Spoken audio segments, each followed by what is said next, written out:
महाराष्ट्र में घूमने के लिए बहुत सी फेमस जगह है जिसमें से एक है माथेरान। माथेरान में डेली काफ़ी सारे विजिटर्स आते हैं। 11 दिसंबर 2021 को भी एक कपल माथेरान में घूमने के लिए आता है। वो कपल पूरा दिन वहाँ पर घूमता है और घूमने के बाद रात को उसी माथेरान में एक होटल में स्टे करता है। रात को करीब 11 से 12 बजे के बीच में वो होटल के रूम में चेक इन करते हैं और चेक इन करने के बाद पूरी रात वो लोग उसी रूम में ठहरते हैं। अब पूरी रात बीत जाती है, सुबह होती है। सुबह 12 दिसंबर 2021 को रूम सर्विस वाले उस रूम के पास जाते हैं, रूम को नॉक करते हैं, लेकिन अंदर से कोई भी आवाज़ नहीं आती है।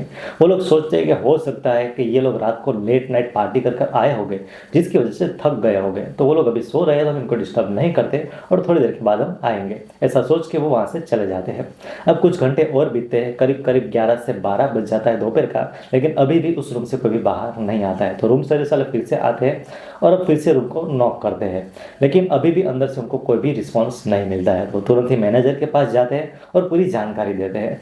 तो मैनेजर वहाँ पर उस रूम में कॉल लगाता है, लेकिन वहाँ से सामने से कोई भी कॉल को उठाता नहीं है। तो मैनेजर को कुछ डाउट होता है, तो मैनेजर तुरंत ही अपने स्टाफ को साथ में लेकर मास्टर की लेकर उस रूम के पास जाता है। मास्टर की से उस रूम को खोला जाता है। रूम के अंदर जब वो लोग दाखिल होते हैं तो काफ़ी हैरान रह जाते हैं, क्योंकि उस रूम के अंदर ना तो वो कपल था, ना ही उनका कोई सामान पड़ा हुआ था। पूरी तरह से रूम पूरा खाली था। अब जो मैनेजर है रूम को अच्छे से देखने लगता है, तलाशी लेने लगता है, तो जो रूम का जो बेड था, उस बेड पर उसको कुछ खून की छींटें दिखाई देती है। वो तुरंत ही उस बेड के पास जाता है और बेड के नीचे झांक कर देखने की कोशिश करता है। जैसे वहाँ पर देखता है, उसकी चीखें निकल जाती है, क्योंकि वहाँ पर एक महिला की लाश पड़ी हुई थी, जो लाश पूरी तरह से नेकेड थी और उसका जो सर है वो काट कर उसके सर को जो कातिल था अपने साथ में लेकर चला गया था। बिना सर की ये लाश यहाँ पे पड़ी हुई थी। वो लोग तुरंत घबरा कर वहाँ से बाहर आ जाते हैं और बाहर आने के बाद तुरंत ही वो लोग पुलिस को कॉल करते हैं। अब थोड़ी ही देर में पुलिस वहां पर आ जाती है। पुलिस आने के बाद उस लाश को अपनी हिरासत में ले लेती है। उसके बाद लाश का जब चेकअप करते हैं तो पता चलता है कि उस महिला का गला किसी धारदार हथियार से काटा गया है और जो कातिल है उस सर को साथ में लेकर चला गया है। साथ ही उसके शरीर पर एक भी कपड़ा भी नहीं है और उसके हाथ पर एक टैटू बना हुआ था, लेकिन उस टैटू को भी उस कातिल में काफी ज्यादा खराब तरीके से खराब कर दिया है, जिससे पता नहीं चल रहा था कि आखिर वो टैटू भी क्या है। इन सब के पीछे की वजह बस एक ही थी कि कातिल बिल्कुल भी ये नहीं चाहता था कि इस महिला की आइडेंटिटी हो सके, पुलिस को पता चल सके कि आखिर ये महिला कौन है। इसी वजह से वो इस महिला के सारे कपड़े भी अपने साथ में लेकर चला गया था।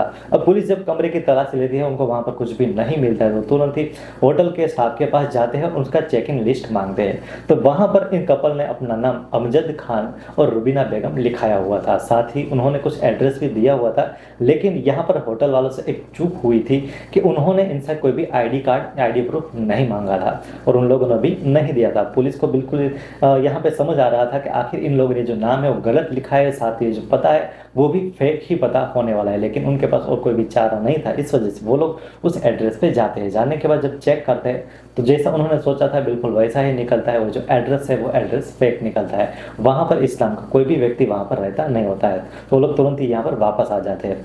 अब वहाँ पर उनके पास एक ही रास्ता बचा था, वो थी सीसीटीवी कैमरास। वो लोग वहाँ पर उस होटल के सभी सीसीटीवी कैमरास को चेक करना शुरू करते हैं। उन लोगों ने जब चेक इन किया था उस दिन 11 दिसंबर थी, तो वो लोग 11 दिसंबर से ही कैमरे को देखना शुरू कर देते हैं। उस दिन 11 दिसंबर को जब वो दोनों चेक इन करते तो उस टाइम पे एक महिला और एक आदमी होटल के अंदर चेक इन करते हुए दिखते तो है, लेकिन उन लोगों ने अपने चेहरे पर मास्क लगाकर रखे हुए थे।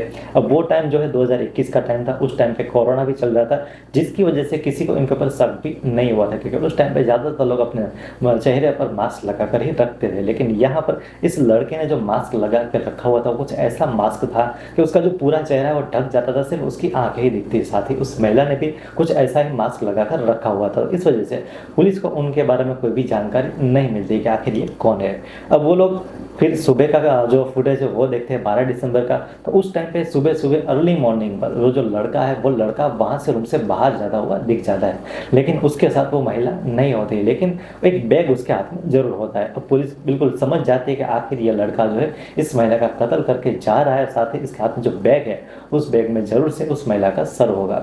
अब जब पुलिस को वो लड़का सीसीटीवी कैमरे में दिख जाता है तो वो लोग सोचते कि चलिए अब आगे के जो पास के जितने भी एरियाज है सभी एरियाज के सीसीटीवी कैमरे को हम चेक करते हैं, जिससे कि पता चले कि आखिर ये लड़का किस दिशा में गया हुआ है। तो वो लोग आसपास के जितने भी सीसीटीवी कैमरे है सभी को चेक करना शुरू करते हैं, सभी की फुटेज को चेक करते हैं।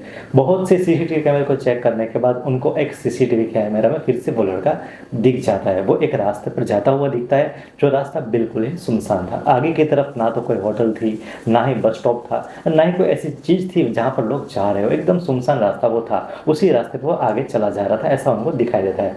और पुलिस भी ये सोचती है कि चलिए आखिर हमको एक क्लू मिला है, तो हमको भी इसी रास्ते में पीछे जाकर देखना चाहिए कि आगे आखिर क्या चीज़ है। तो वो लोग उसी रास्ते पर आगे जाना शुरू कर देते हैं।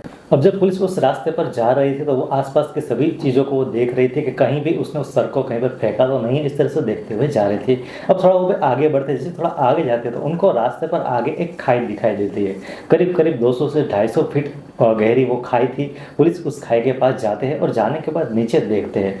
जब नीचे देखते हैं तो उनको वहां पर एक काली पॉलीथीन दिखाई देती है, और पॉलीथीन भी कुछ ऐसी हालत में थी, आसपास कुछ खून की छींटें भी उनको नजर आ रही थी। अब पुलिस को पूरा शक हो गया था कि इसी पॉलीथीन के अंदर वो सर मिलने वाला है। वो लोग तुरंत ही उस खाई के अंदर उतरते हैं, जो 250 फुट गहरी खाई थी उसके अंदर वो लोग उतरते हैं। उतरने के बाद उस पॉलीथीन को चेक करते हैं। जब पॉलीथीन को खोला जाता है तो वहां पर उनको वही चीज मिलती है जिसकी वो लोग तलाश करते हैं। उसी महिला का सर उसी पॉलीथीन के अंदर उनको मिल जाता है, और ये वही महिला थी जो महिला उस लड़के के साथ इस रूम के अंदर आई थी, इसकी पत्नी बनकर। पुलिस को जब खाई में से ये जो सर मिला था उसी के पास उनको एक पर्स भी मिला था। वो पर्स इसी महिला का था। उसके अंदर महिला के बारे में ज़्यादा कुछ जानकारी तो नहीं थी, ना उनका आईडी कार्ड था, लेकिन उसके अंदर एक डॉक्टर की पर्ची थी। उस पर्ची को जब देखा जाता है तो उसके ऊपर इस महिला का नाम लिखा हुआ था, और साथ ही वो किस अस्पताल की पर्ची है वो भी लिखा हुआ था। वो अस्पताल गोरेगांव का था। पुलिस वहाँ पर गोरेगांव में उस अस्पताल पर पहुंचती है, और पहुंचने के बाद इस महिला के बारे में जानकारी डॉक्टर से पूछती है। डॉक्टर उसके बारे में जानकारी देता है, साथ ही ये भी बताता है कि उस महिला ने जब पेमेंट किया था इस दवाई का तो उस टाइम पे उसने अपने कार्ड का इस्तेमाल किया था। जब कार्ड का इस्तेमाल किया था तो पुलिस उस कार्ड के बारे में, उस पेमेंट के बारे में जानकारी निकालना शुरू करती है। जब जानकारी निकालती है तो उस महिला के बारे में सारी जानकारी मिल जाती है। उसका नाम मिलता है, उसका मोबाइल नंबर मिलता है, साथ ही उसका घर का एड्रेस भी मिल जाता है। पुलिस तुरंत ही उसके घर पर जाती है, और घर पे जाने के बाद जब पूछताछ करती है तो पता चलता है कि हाँ, ये जो लड़की है इसका नाम पूनम पाल है, और ये 11 दिसंबर को अपने पति के साथ घूमने के लिए बाहर गई थी। अब जब पुलिस को इस महिला के बारे में पता चलता है कि इसकी शादी हो चुकी है तो उसके पति के बारे में जानकारी निकालना शुरू करते हैं। तो इस महिला की माँ से पता चलता है कि इसके पति का नाम राम सुलोचन पाल है, जो मुंबई के पास में बेलापुर गाँव में रहता है, और वहाँ पर IT फॉर्म में एज ए सॉफ्टवेयर इंजीनियर काम करता है। जब उसके बारे में पता चलता है तो पुलिस तुरंत ही उसके घर पर चली जाती है बेलापुर में, और वो वहीं पर मिल जाता है। पुलिस उसको अपनी हिरासत में ले लेती है, और लेने के बाद उससे पूछताछ शुरू करती है। शुरू में तो कुछ भी नहीं बताता है, लेकिन कुछ देर के बाद जब उससे कड़ी पूछताछ होती है तो वो टूट जाता है और सारी सच्चाई बताना शुरू कर देता है। वो कहता है कि आज से 6-7 महीने पहले मेरी शादी पूनम के साथ हुई थी। हम दोनों का रिश्ता काफ़ी ज़्यादा अच्छा था, हम दोनों एक दूसरे से काफ़ी ज़्यादा प्यार भी करते थे, लेकिन जो पूनम है वो काफ़ी ज़्यादा लोगों से घुलने मिलने लगती थी। आदमी के साथ उसका अच्छा दोस्ती करने लगती थी, आदमी के साथ वो बहुत ही जल्दी घुल मिल जाती थी। जब इस बात का उसको पता चलता है तो उसको शक होने लगता है कि कहीं पहले इसका किसी और के साथ अफेयर तो नहीं था। जब इस बात का उसको शक होता है तो वो अपनी पत्नी से बातों बातों में पूछ लेता है, तो क्या तुम्हारा पहले किसी और के साथ अफेयर था? तो उस टाइम पे पूनम जो है, क्योंकि काफ़ी खुले स्वभाव वाली थी, तो वो बिल्कुल सच सच बता देती है। वो कहती कि हाँ, मेरा शादी से पहले एक लड़के के साथ अफेयर था। अफेयर ही नहीं था, साथ ही वो फिजिकल भी हुए थे। जब फिजिकल हुए थे इस बात का जब इस आदमी को पता चलता है तो काफ़ी ज़्यादा गुस्सा हो जाता है, लेकिन वो उस टाइम पे उस गुस्से को जताता नहीं है। लेकिन अंदर ही अंदर वो सोच लेता है कि अब वो इस महिला के साथ नहीं रहेगा, इसका वो कत्ल कर देगा, लेकिन कत्ल ऐसे करेगा कि किसी को भी पता ना चले कि आखिर ये किसने मारा है। तो इसलिए वो अब महीनों तक पूरी प्लानिंग करने लगता है। काफ़ी सारी वेब सीरीज देखता है, काफ़ी सारे क्राइम थ्रिलर शोज देखता है, क्राइम थ्रिलर मूवीज देखता है, और पूरे आइडियाज़ लेना शुरू करता है, और कैसे एक परफेक्ट मर्डर किया जाए उसके बारे में जानकारी जुटाना शुरू कर देता है। जब सारी जानकारी उसको मिल जाती है, उसको लगता है कि मैं पूरा एक परफेक्ट मर्डर कर लूँगा और मैं पकड़ा भी नहीं जाऊँगा, तब वो एक प्लान बनाता है। वो प्लान कहता है वो माथेरन जाता है, अपनी बीवी को साथ में लेकर जाता है और पहले अपने मोबाइल को स्विच ऑफ करके अपने घर पर रख देता है ताकि पुलिस उसके लोकेशन को ट्रेस ना कर सके। होटल में जाने के बाद वो वहाँ पर अपना गलत नाम लिखवाता है, गलत पता लिखवाता है ताकि वहाँ से भी पता ना चल सके कि आखिर ये दोनों कौन थे और कहाँ से आए थे। और जब तक वहाँ पर रहते हैं वो लोग मास्क पहनकर ही रखते हैं, साथ ही अपनी बीवी को भी मास्क पहनकर रखवाता है ताकि कोई भी इसको पहचान ना सके। उसी टाइम पे क्योंकि कोरोना था, इस वजह से लोगों को यही लगता कि ये लोग कोरोना की वजह से मास्क पहनकर रखे हुए हैं। उसके बाद वो जब उसको रात को होटल में ले जाता है, वहाँ पर उसके गले को काट देता है। काटने के बाद उसके उसके पूरे कपड़े को निकाल देता है, उसके हाथ पर जो टैटू था उस टैटू को भी हटा देता है क्योंकि उसको पता था कि अगर टैटू भी रहने देगा तो भी इसकी पहचान हो जाएगी, अगर कपड़े भी रहने देगा तो भी पहचान होगी और साथ ही अगर सर भी रहा तो भी पहचान हो जाएगी। इसलिए वो तीनों चीज़ों को अपने साथ में लेकर चला जाता है और एक खाई में जाकर वो फेंक देता है। यहाँ पर इसने जो भी किया बिल्कुल सही किया था, उसने 95% तक सारी चीज़ें सही की थी एक परफेक्ट मर्डर के तौर पर। लेकिन बस एक ही गलती कर बैठा था, वो थी कि उस डॉक्टर की पर्ची, जो डॉक्टर की पर्ची वहाँ पर रह गई थी जिसकी वजह से वो पकड़ा जाता है। और यहाँ पर मारने का कारण बस यही था कि उसका शादी से पहले एक अफेयर था, बस इसी के चलते उसने अपनी बीवी का कत्ल कर दिया था। जब ये सारी चीज़ें वो कबूल कर लेता है तो पुलिस उसको गिरफ्तार कर लेती है और उसके ऊपर चार्जशीट दाखिल कर देती है। तो ये थी आज की कहानी। उम्मीद करता हूँ आप सभी को आज की हमारी ये वीडियो जो है पसंद आई, वीडियो में दी गई जानकारी आपको अच्छी लगी होगी। अगर वीडियो में दी गई जानकारी आपको अच्छी लगी हो तो वीडियो को लाइक करें और चैनल पर नए तो सब्सक्राइब जरूर से करें। मिलते हैं अगली वीडियो में।